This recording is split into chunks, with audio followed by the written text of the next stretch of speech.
The morning mist clung to Fort Benning's rifle ranges like a shroud, and Rachel Martinez had learned to move through it just as quietly. At 34, she perfected the art of being nobody, pushing her cleaning cart through the sprawling weapons complex before dawn, polishing rifles with methodical precision, sweeping brass casings that clinked like wind chimes in her collection bucket. For 2 years, she'd maintained this careful invisibility, arriving at 0600 hours sharp and leaving before the afternoon training sessions began. The other maintenance staff called her Mouse behind her back, though never cruelly. Rachel simply had a way of disappearing into the background, of becoming part of the equipment rather than a person. She preferred it that way. Invisibility was safety, and safety was all she'd wanted since arriving at Fort Benning with forged papers and a carefully constructed past. This particular Tuesday started like any other. Rachel wheeled her cart into the main armory, breathing in the familiar scent of gun oil and metal polish.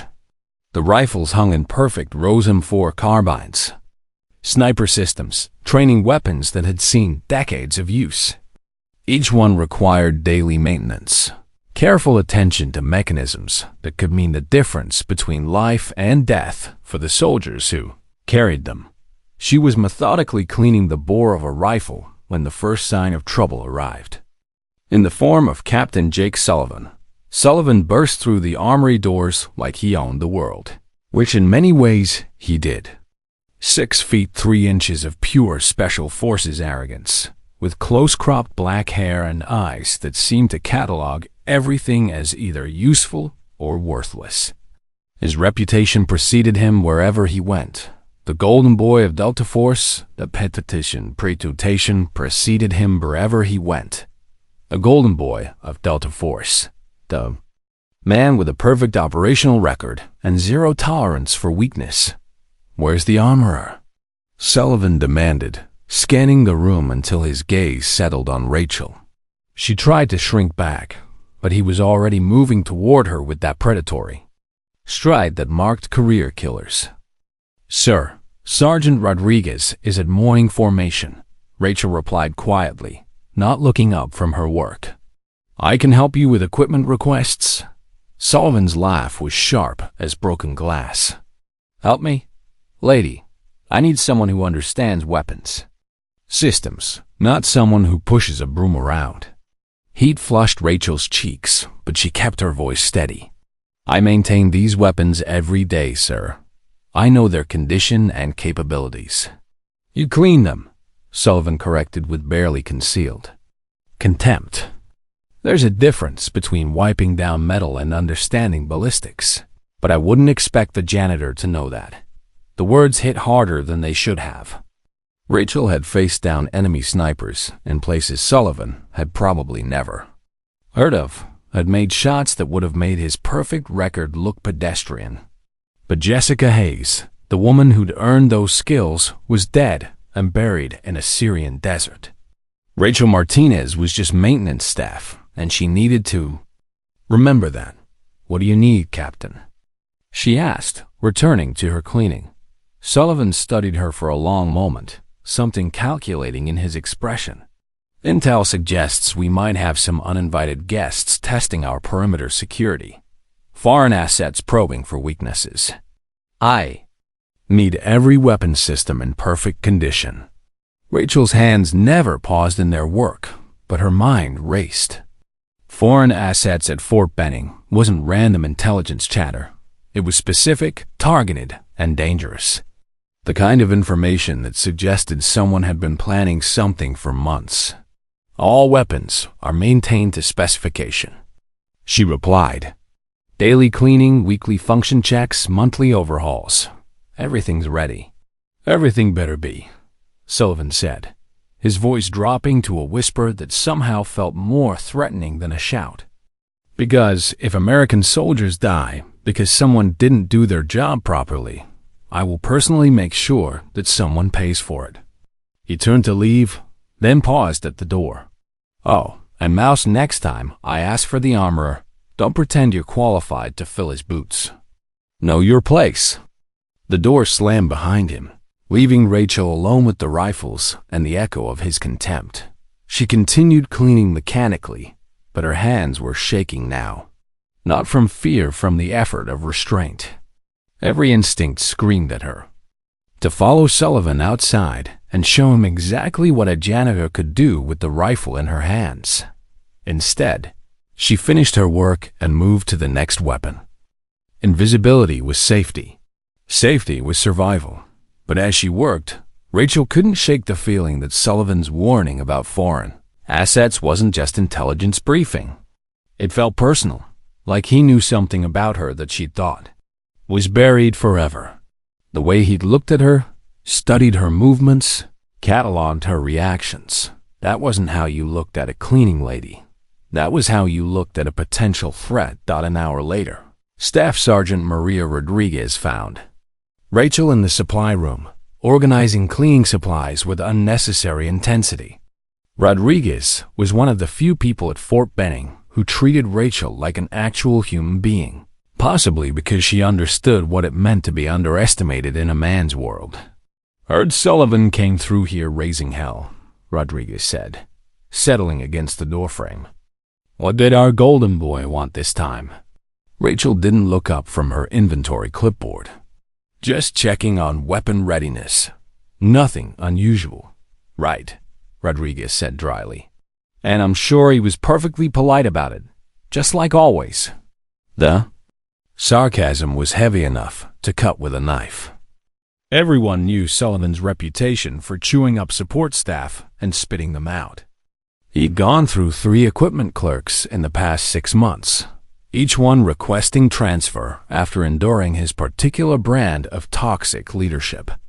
"Did you know him before?" Rodriguez asked suddenly. "Before he came to Benning?" Rachel's hands stilled on her clipboard. "What do you mean?" "I mean, he looked at you like he was trying to place you. Not like he was meeting you for the first time, but like he was trying to remember where he'd seen you before." The observation hit too close to home. Rachel forced herself to continue counting supplies. "I've never met Captain Sullivan before." "Today, huh?" Rodriguez said, but she didn't sound convinced. "Well, just watch yourself around him. Word is he's got some big training exercise coming up, and when Sullivan's stressed, everyone else pays for it." After Rodriguez left, Rachel sat alone in the supply room, surrounded by bottles of gun oil and cleaning rags. The smart thing would be to request a transfer, maybe to motor pool or mess hall, somewhere she'd never cross paths with Sullivan again. But running had become a habit, and habits could get you killed. Besides, something was happening at Fort Benning. She could feel it in the air, taste it like cordite smoke before the shooting started. Foreign assets, security probes, Sullivan's barely contained aggression. It all pointed to something bigger than routine training exercises. Rachel had spent 3 years running from ghosts, hiding from a past that refused to stay buried. But maybe it was time to stop running. Maybe it was time to remember that Jessica Hayes hadn't died in Syria. She just learned to be very, very careful about who she let see her. Outside the armory windows, soldiers moved through their daily routines, unaware that their safety might depend on a woman they barely noticed. A woman who cleaned their weapons and swept their brass, who smiled politely and never caused trouble. A woman who'd once been called Phantom, and who'd made impossible shots in impossible places for people who'd never know her name. Rachel Martinez finished her inventory and locked the supply room. Tomorrow would bring new challenges, new tests of her carefully maintained invisibility. But tonight, for the first time in 3 years, she allowed herself to remember what it felt like to be dangerous. The rifles gleamed in their racks, each one a tool of precision and power. In the wrong hands, they were instruments of destruction. In the right hands, the hands of someone who understood their capabilities, their limitations, their deadly potential. They were something else entirely. They were possibilities. 3 days after her encounter with Sullivan, Rachel noticed the changes. Subtle at first, extra security patrols around the armory, weapons inspections that happened twice as often, and a new policy requiring all maintenance staff to submit detailed daily reports on equipment status. The kind of bureaucratic stranglehold that made simple jobs complicated and efficient people miserable. But it was the way Sullivan watched her that made Rachel's skin crawl. She'd catch glimpses of him at the edge of her vision standing in doorways, when she moved between buildings, observing from the catwalk when she worked on the rifle ranges, always just present enough to make her feel hunted. He never spoke to her directly, never gave her orders, but his attention felt like a sniper's scope tracking her every movement. "You're making him nervous," Rodriguez observed one morning, finding Rachel cleaning weapons with perhaps too much intensity. "Whatever you're doing, keep it up. I haven't seen Sullivan this off balance since he got here." Rachel didn't respond, but Rodriguez wasn't wrong. Something about her presence clearly bothered the captain, though she couldn't figure out what. She'd been careful to maintain her cover, to stay invisible and unremarkable. Yet Sullivan circled her like a predator scenting wounded prey. The breaking point came during the morning equipment inspection. Rachel was in the middle of demonstrating proper rifle maintenance to a group of new recruits when Sullivan appeared with his usual dramatic flair. The young soldiers snapped to attention, but Rachel continued her methodical breakdown of the M4 carbine, explaining each component's function with quiet competence. "As you can see, the bolt carrier group requires daily cleaning," she told the wide-eyed privates. "Carbon buildup here can cause feeding failures, which in combat situations..." "That's enough," Sullivan interrupted sharply. "Privates, you're dismissed. Report to Sergeant Rodriguez for actual weapons training from someone qualified." The recruits filed out quickly, leaving Rachel alone with Sullivan and the partially disassembled rifle.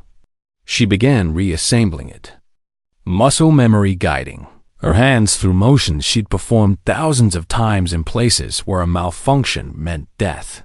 "Funny thing," Sullivan said conversationally, moving closer.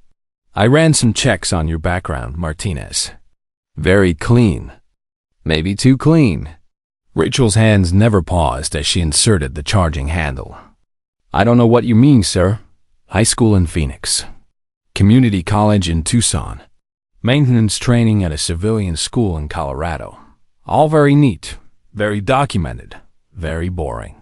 His voice dropped to that whisper that felt like a threat. "Except none of the people who supposedly taught you remember you. Isn't that strange?" The rifle was reassembled now, but Rachel continued holding it, checking the action with professional precision. "People forget students, sir. I wasn't particularly memorable." "No," Sullivan agreed. "You're not. Which is exactly what makes you interesting." He reached out and took the rifle from her hands, examining her work. Rachel watched his face change, as he noticed details only an expert would catch: the perfect tension in every screw, the flawless alignment of components, the kind of precision that came from years of field maintenance under hostile conditions.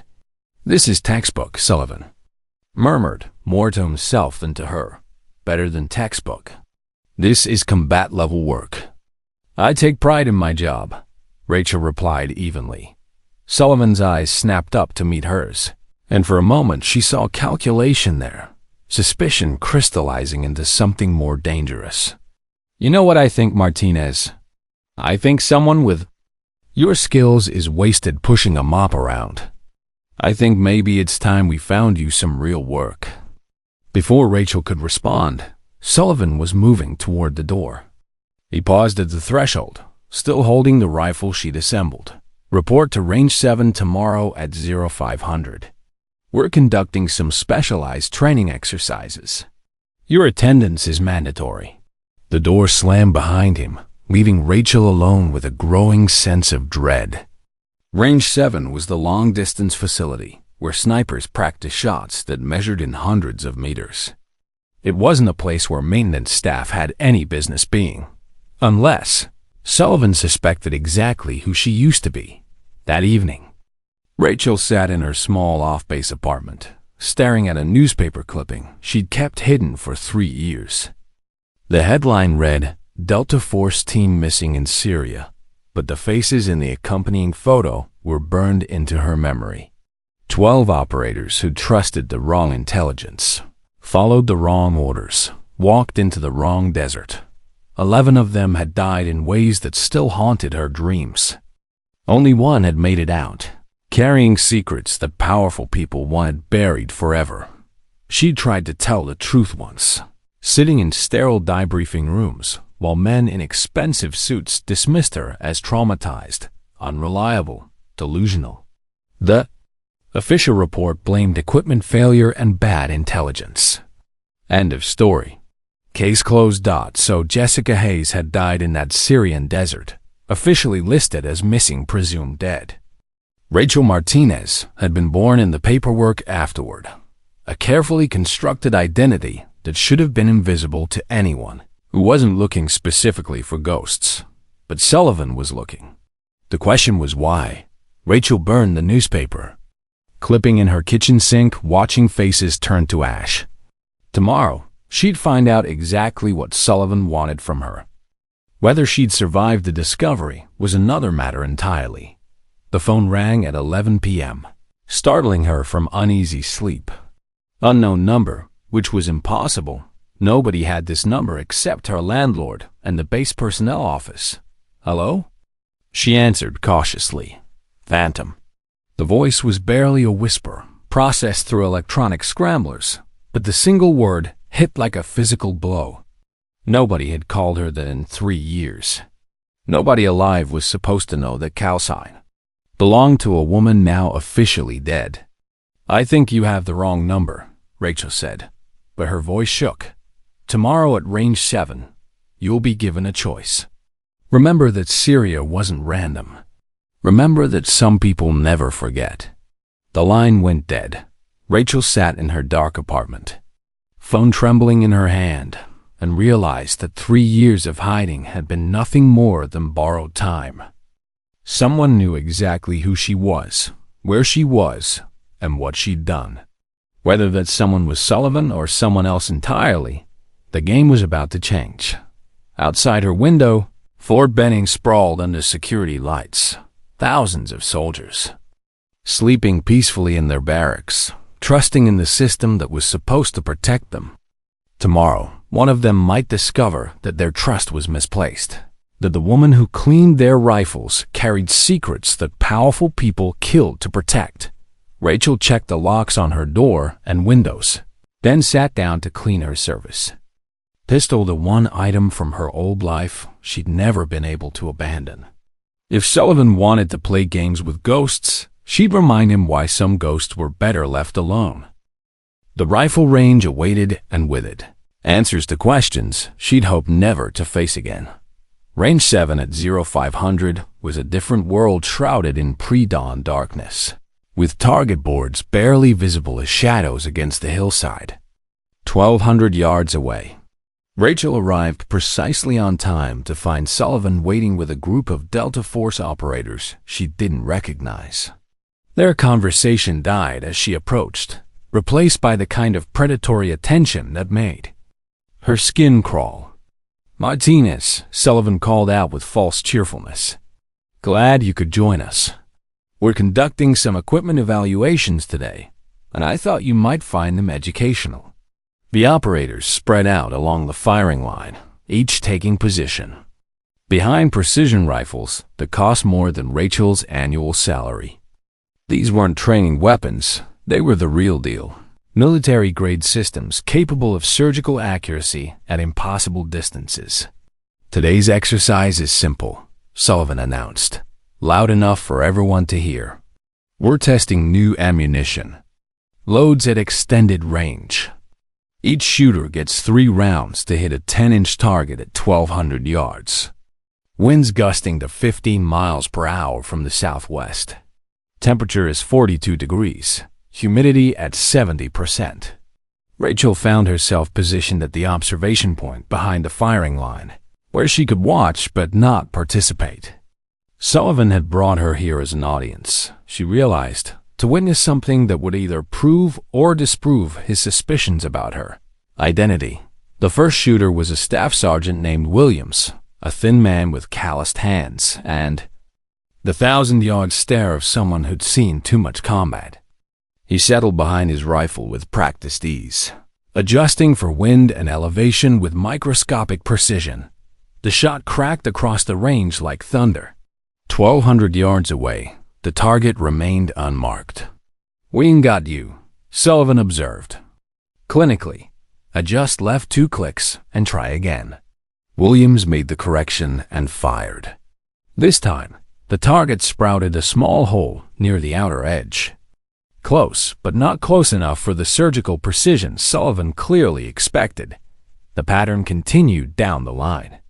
Professional soldiers, highly trained snipers, struggling with conditions that pushed the limits of their equipment and skills. Some came close. Most missed entirely. The wind was tricky, gusting and shifting in ways that made consistent shooting nearly impossible. "Disappointing," Sullivan said after the last shooter finished. "I expected better from Delta Force operators." "Hey," turned to Rachel with a smile that didn't reach his eyes. "What do you think, Martinez? As someone who maintains these weapons, do you have any insights into why our best marksmen are struggling?" The question was a trap, and they both knew it. Answer too knowledgeably, and she'd reveal expertise that maintenance staff shouldn't possess. Say nothing, and Sullivan would push harder until she broke. "The wind's unpredictable at this distance," Rachel replied carefully. "Equipment's functioning properly, but environmental factors are challenging." "Challenging?" Sullivan repeated thoughtfully. "Is that your professional opinion?" Before Rachel could answer, her phone buzzed. Text message from an unknown number. "Black sedan, parking lot. They're not here for the exercise." Rachel's blood ran cold. She glanced toward the parking area and saw exactly what the message described: a black government sedan with tinted windows, the kind of vehicle that carried people who made problems disappear permanently. Sullivan followed her gaze and smiled. "Expecting company, Martinez." The trap was closing, and Rachel realized she was out of options. Whatever game Sullivan was playing, it was about to reach its conclusion. The question was whether she'd survive long enough to understand the rules. "Actually," Sullivan continued, his voice taking on that dangerously quiet tone, "I think we should give you a chance to show us what proper maintenance really looks like. Williams, let Martinez demonstrate proper rifle preparation." Williams looked confused but stepped aside. Sullivan gestured toward the precision rifle, still warm from repeated firing. "Go ahead, Martinez. Show us how a real professional prepares equipment for optimal performance." Rachel stared at the weapon, knowing that touching it would be crossing a line she couldn't uncross.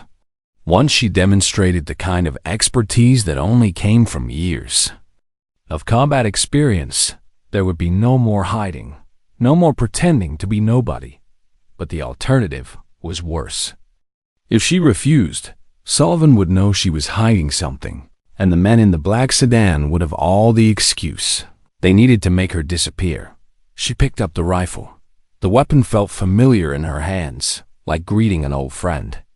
After years of separation, every component was exactly where muscle memory expected it to be. She cycled the action, checking the bore, examining the scope mounts with the practiced eye of someone who understood that tiny imperfections could mean the difference between life and death. "Scope's tracking true," she announced, making minor adjustments that the previous shooter had missed. "But the barrel's been heating unevenly from repeated fire. The cold bore shot will hit differently than subsequent rounds." Sullivan's eyes narrowed. How differently? Rachel found herself calculating automatically. At this distance, with this barrel temperature differential, approximately 2 inches high and 1 inch right from the established zero. The silence that followed was deafening. Every operator on the firing line was staring at her, recognizing. The kind of precise knowledge that only came from making shots that mattered.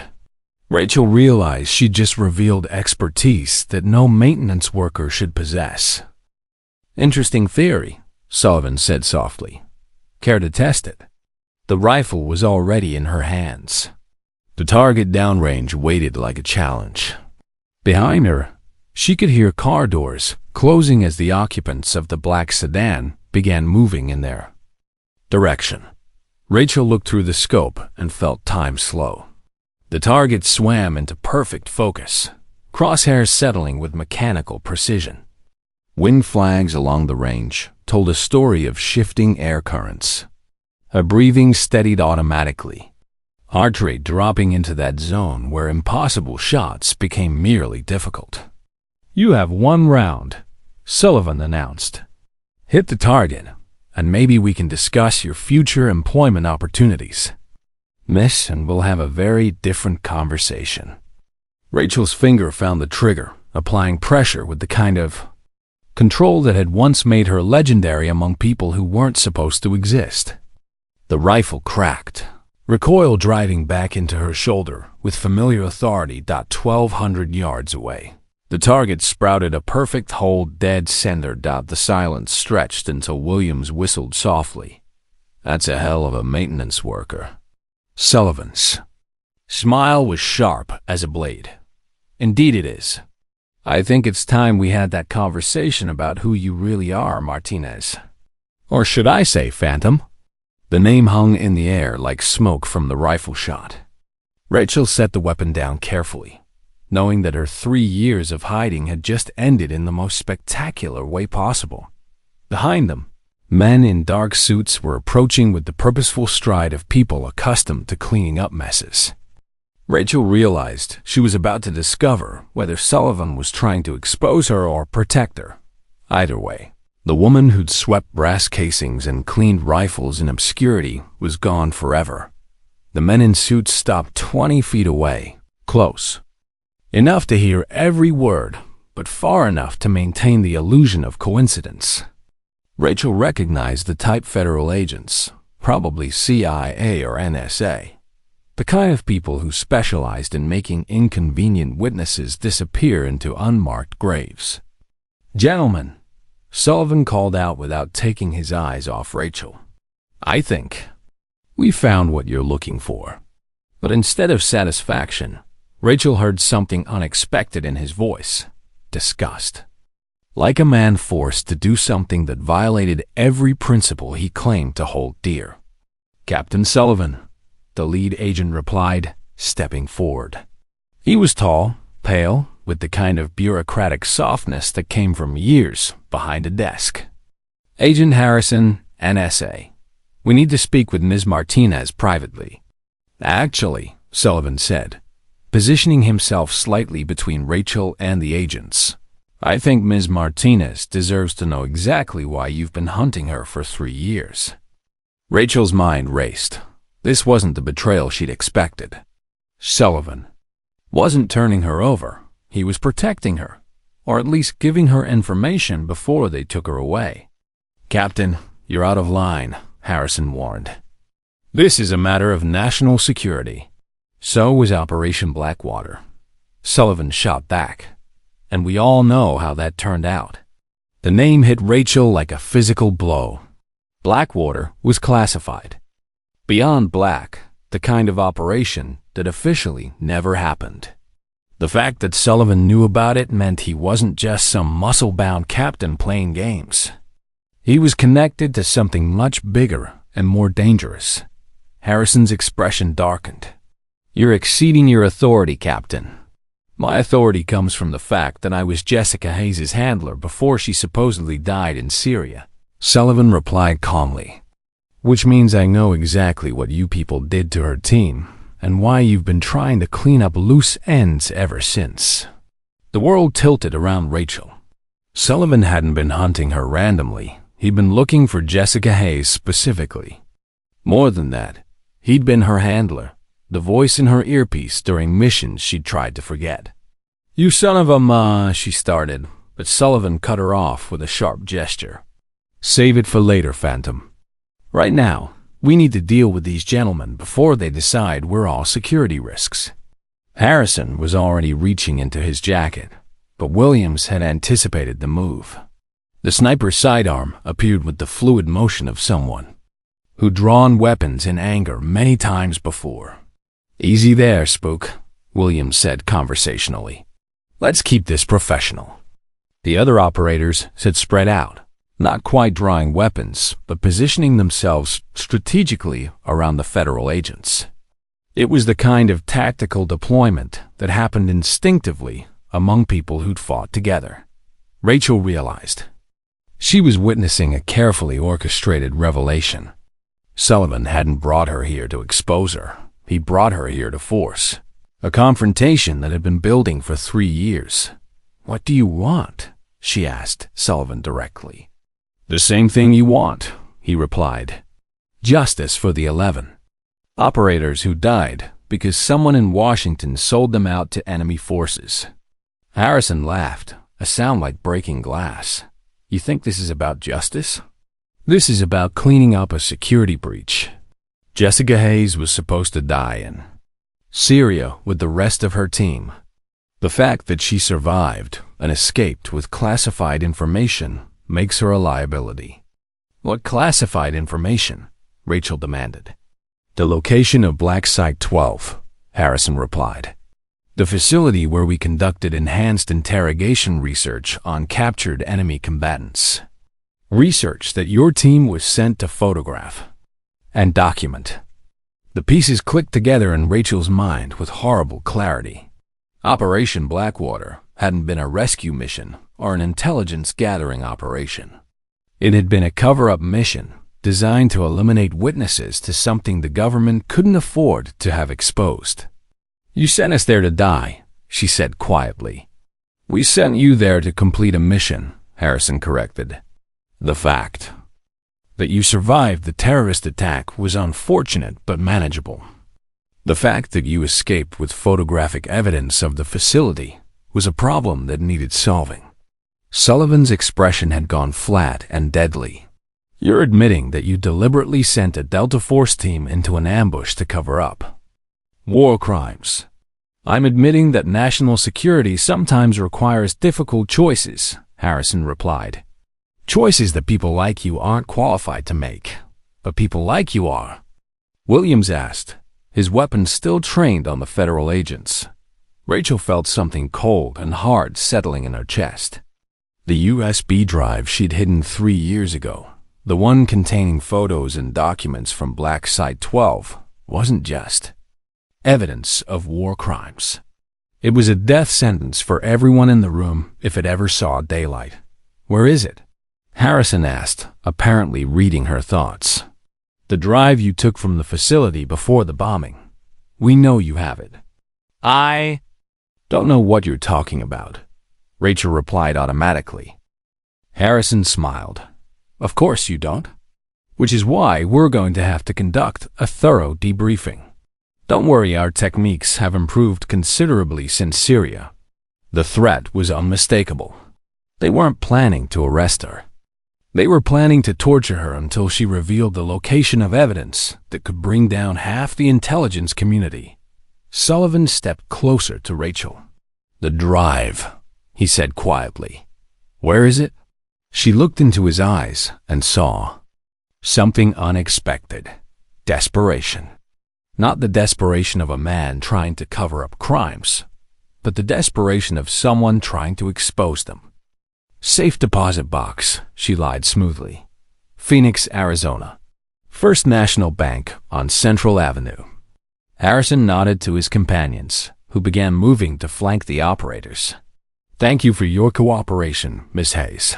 Unfortunately, you won't be making that trip to Phoenix."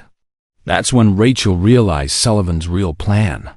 He hadn't brought her here to expose her to the government. He'd brought her here to expose the government to witnesses who would remember what happened next. "Actually," Sullivan said, raising his voice so it would carry clearly across the range, "I think she will be making that trip. Because as of right now, Jessica Hayes is under the protection of Delta Force personnel, and anyone who wants to harm her will have to go through us first. The standoff was complete. Federal agents facing off against Special Forces operators, with Rachel caught in the middle holding secrets that could destroy everyone involved. Harrison's hand moved toward his weapon again. "This is treason, Captain." "No," Sullivan replied.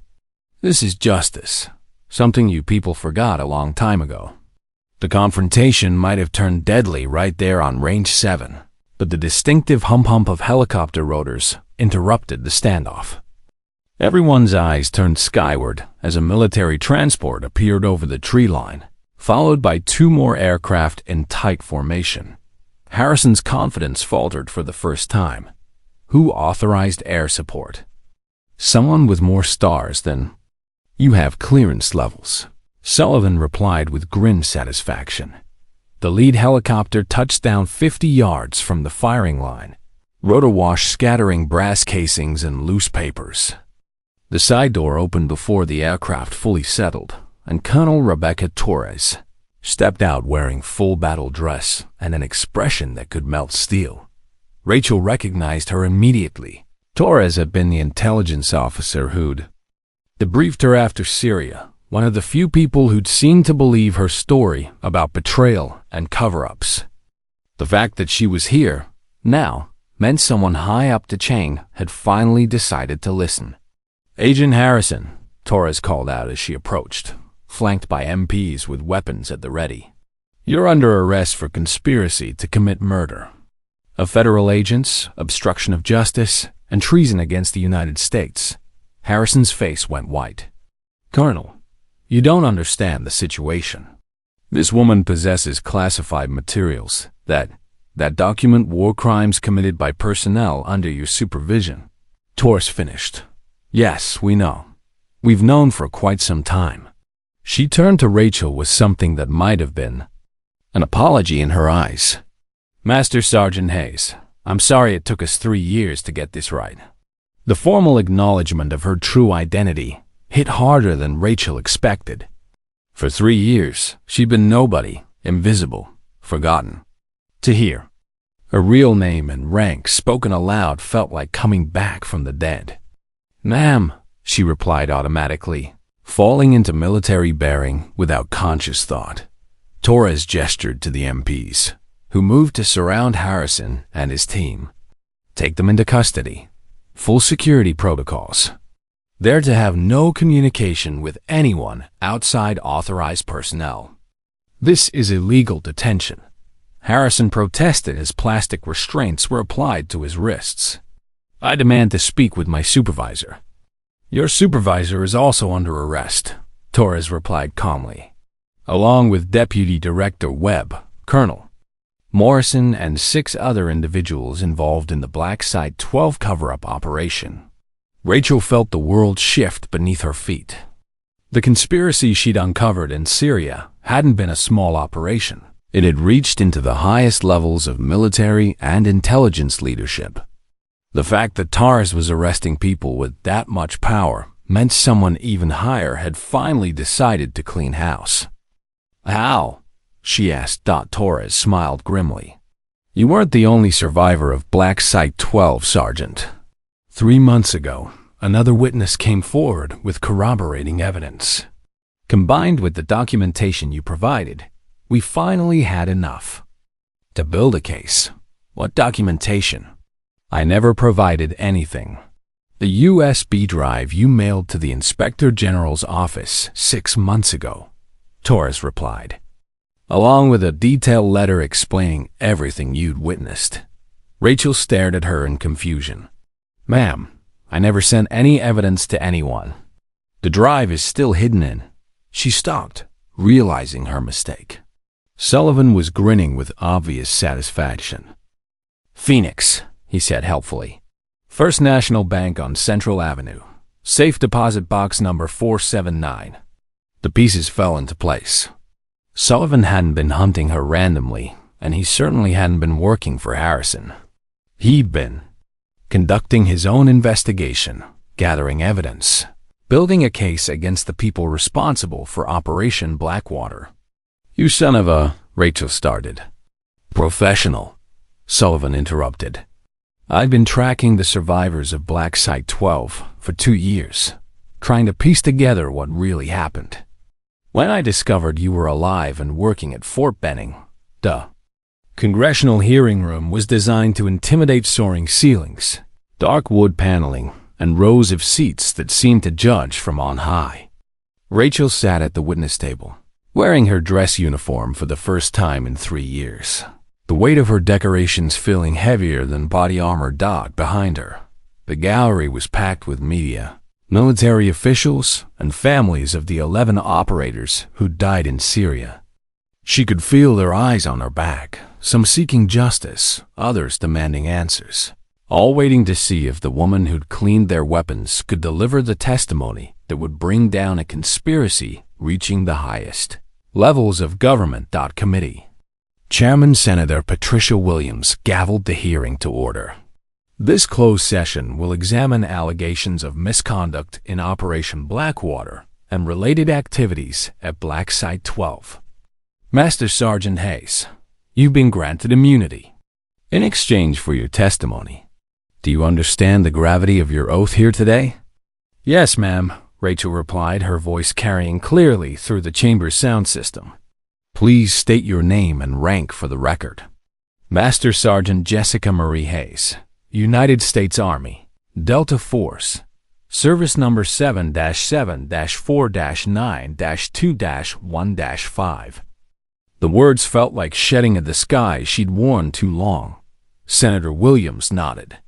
Sergeant Hayes, please describe the events leading to Operation Blackwater. Rachel took a breath and began the story she'd carried alone for 3 years. She spoke of the mission briefing, the false intelligence about chemical weapons, the asset, who'd claimed to need extraction from a Syrian compound.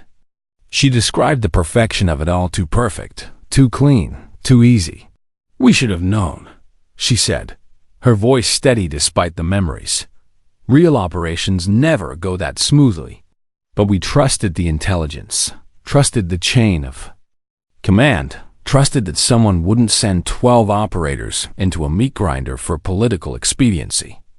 As she spoke, photographs appeared on the chamber's screen, satellite imagery of the compound, personnel files of the fallen operators, maps of the extraction route that had become a killing ground.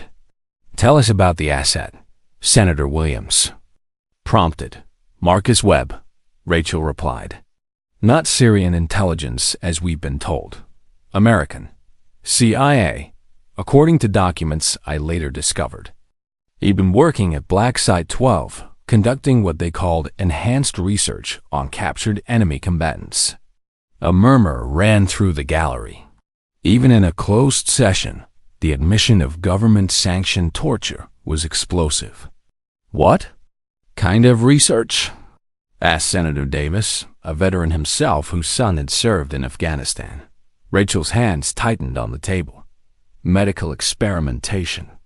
Testing pain tolerance, psychological breaking points, response to various chemical agents. They weren't interrogating these people.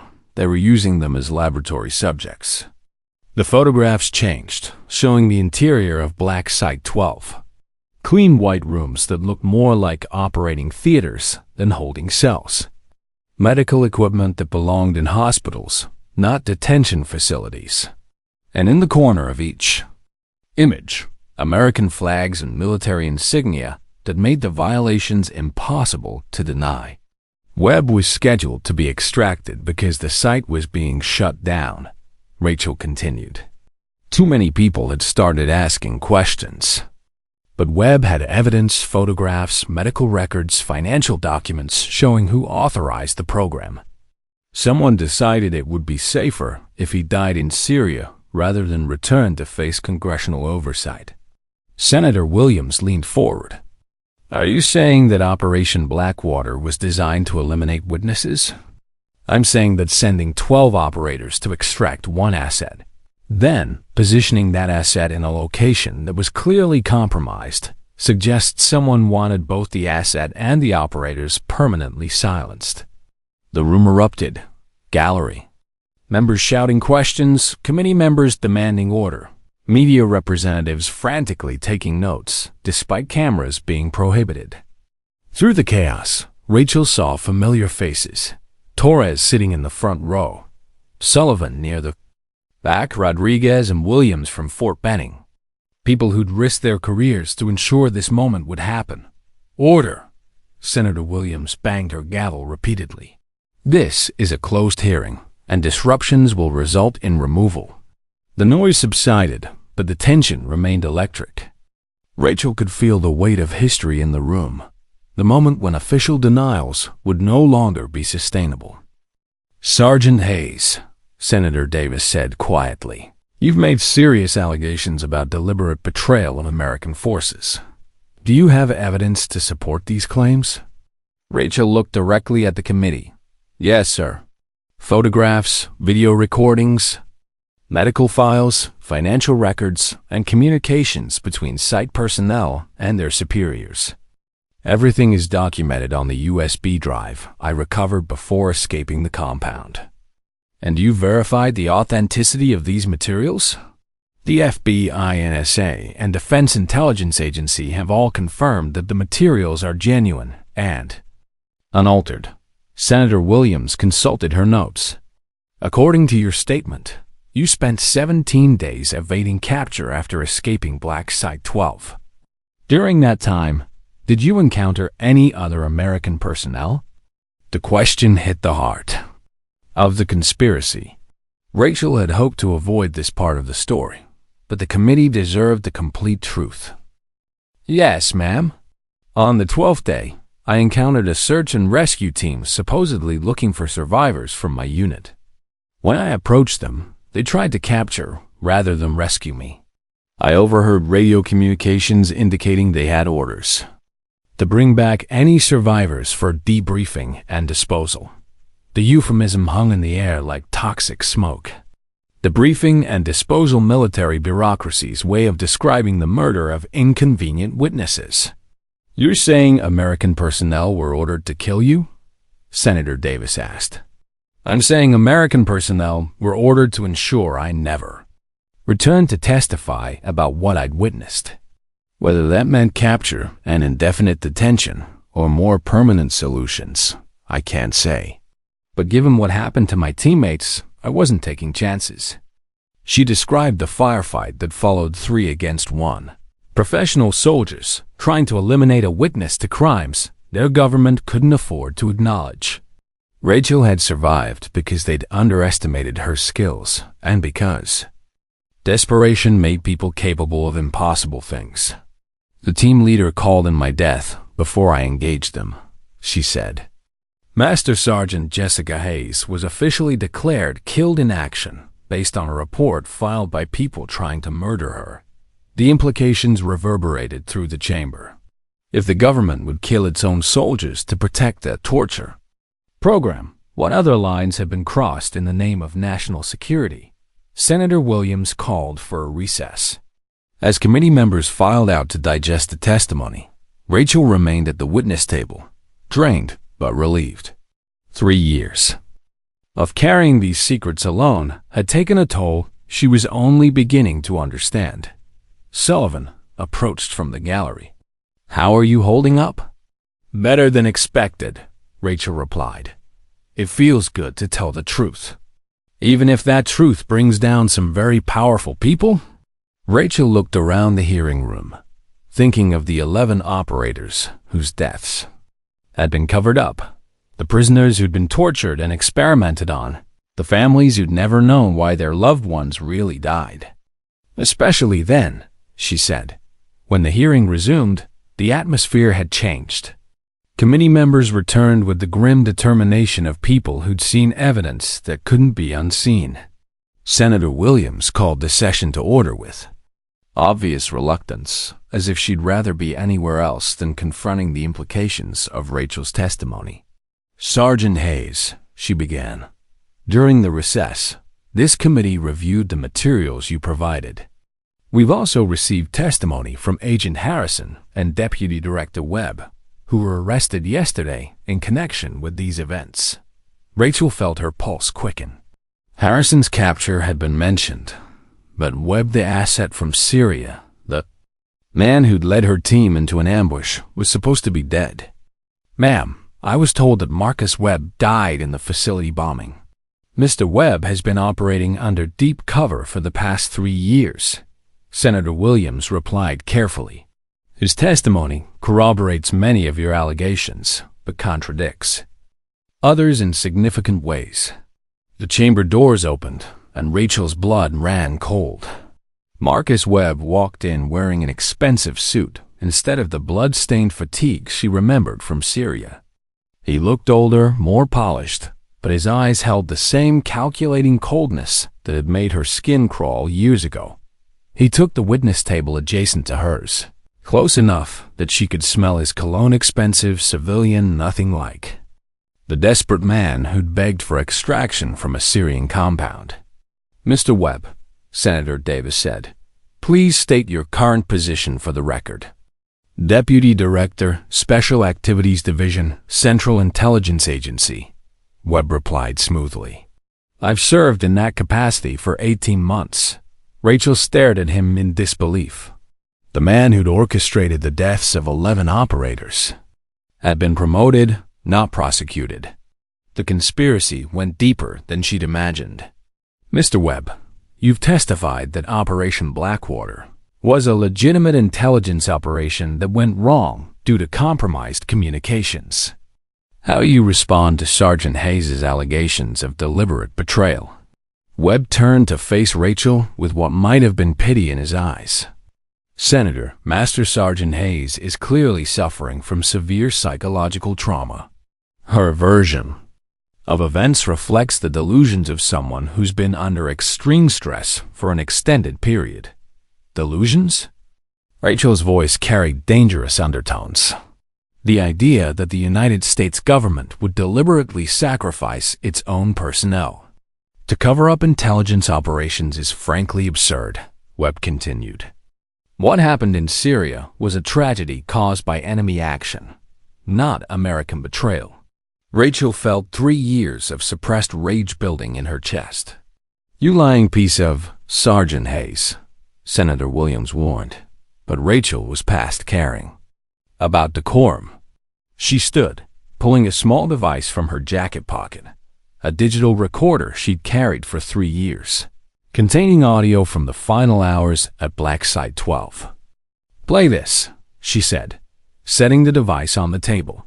The committee chairman looked uncertain, but nodded to the technical staff. Rachel's recorded voice filled the chamber, muffled by static and background noise, but clearly audible. Subject: 7 shows remarkable resistance to standard techniques. Recommend escalating to Protocol 5. Negative. Protocol 5 has 60% mortality rate. Subject: 7 is American military. Higher scrutiny if he dies. "Then, what do you recommend, Dr. Webb?" Webb's voice on the recording was unmistakable. "Continue current regimen. If he dies, classify it as natural causes brought on by combat stress. No one questions PTSD fatalities." The silence in the chamber was absolute.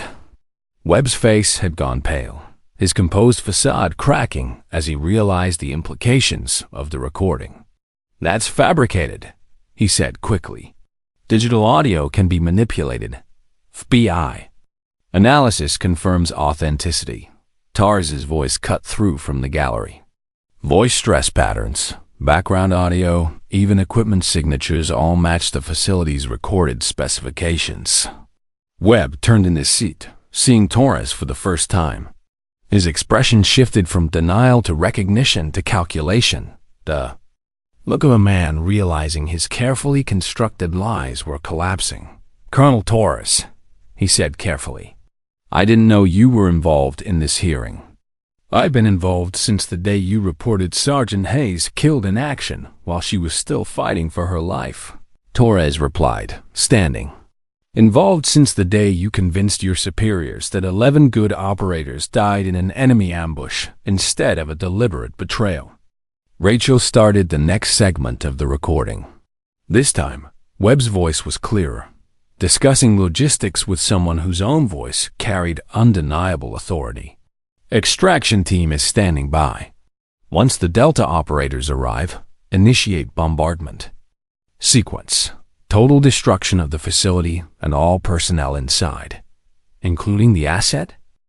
Especially the asset. Webb knows too much to return stateside. His death in Syria closes the investigation permanently. The man sitting next to Rachel was supposed to be dead killed in the same bombing that was meant to eliminate her team. Instead, he'd escaped and been promoted.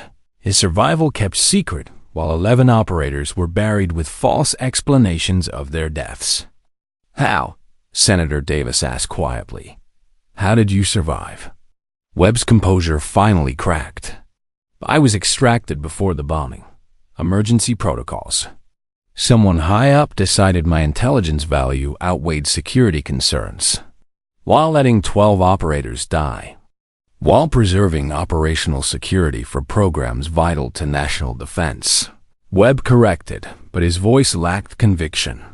Rachel played the final segment her own voice, recorded during her escape from the facility, describing the medical experiments she'd witnessed, the torture disguised as research, the American flags hanging in rooms where prisoners were systematically brutalized. "Ladies and gentlemen," she said to the committee, "you're listening to evidence of war crimes committed by American personnel against enemy combatants, covered up through the murder of American soldiers who discovered the program and perpetuated, by promoting the people responsible for ordering those murders."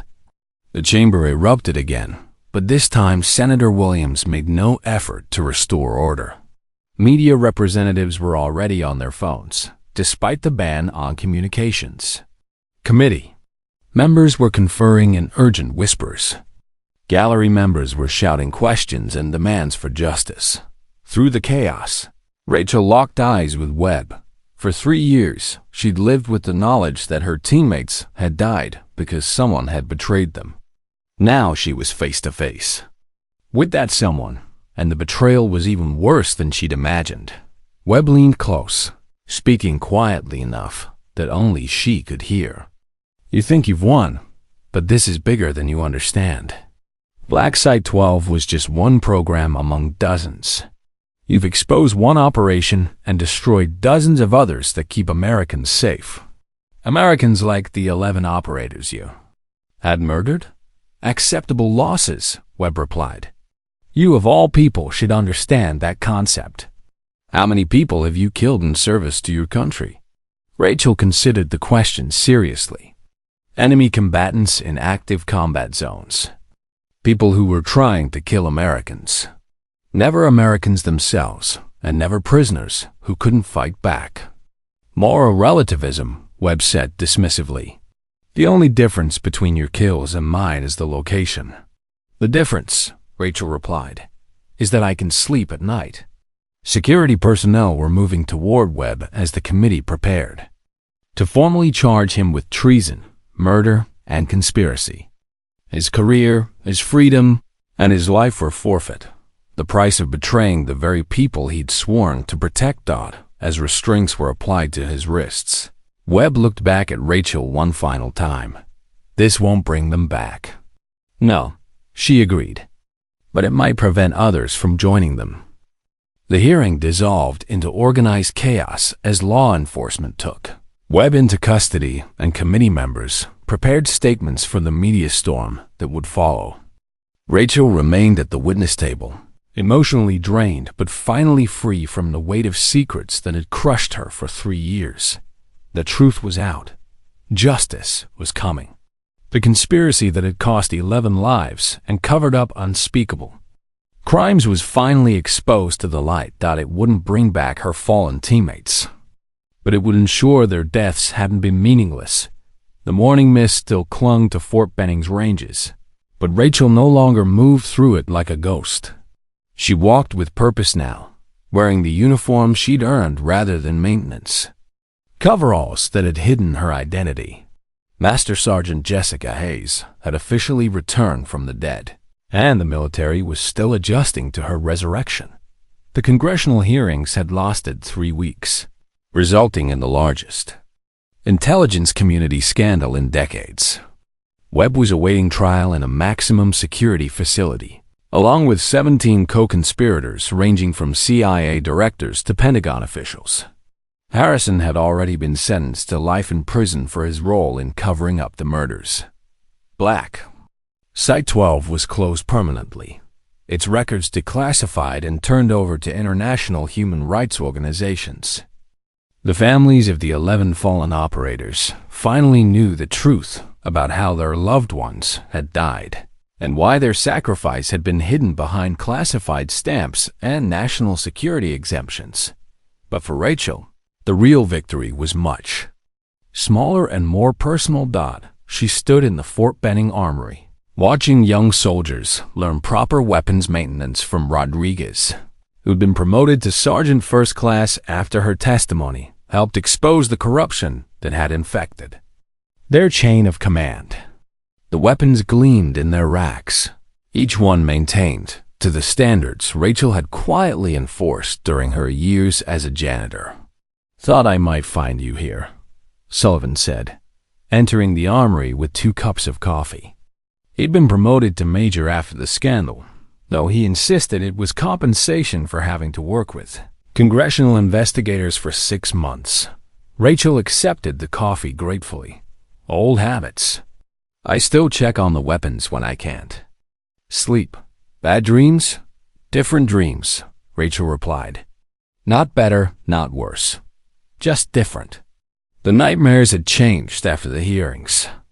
Instead of reliving the ambush in Syria or the torture chambers of Black Site 12, she dreamed of the moment Webb had looked at her across the witness table and called her teammates acceptable losses. Some victories came with their own kind of trauma. "Any word on your new assignment?" Sullivan asked. Rachel nodded. "Training command.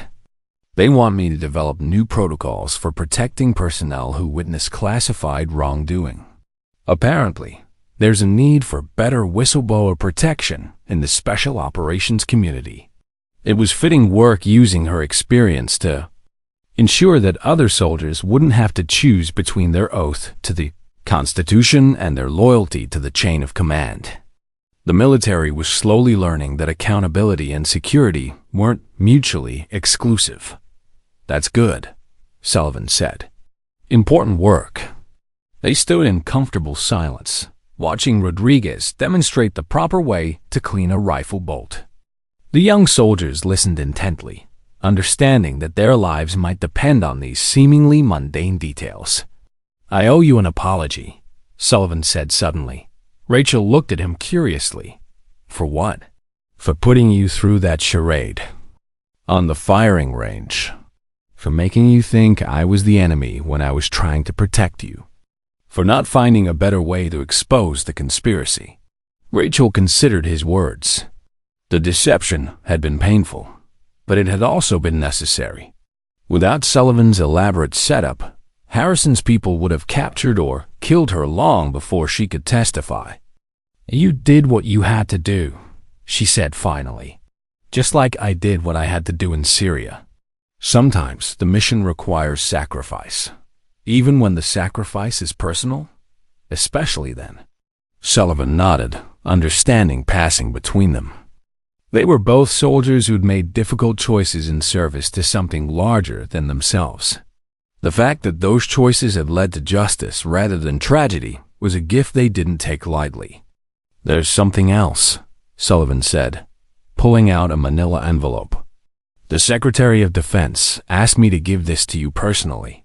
Rachel opened the envelope carefully, finding a single sheet of official letterhead and a small velvet box. The letter was brief but significant. *, Master Sergeant Hayes. Your courage in exposing the Black Site 12 conspiracy has upheld the highest traditions of military service. By choosing truth over safety, accountability over convenience, you have honored the memory of fallen comrades and protected future generations of American personnel.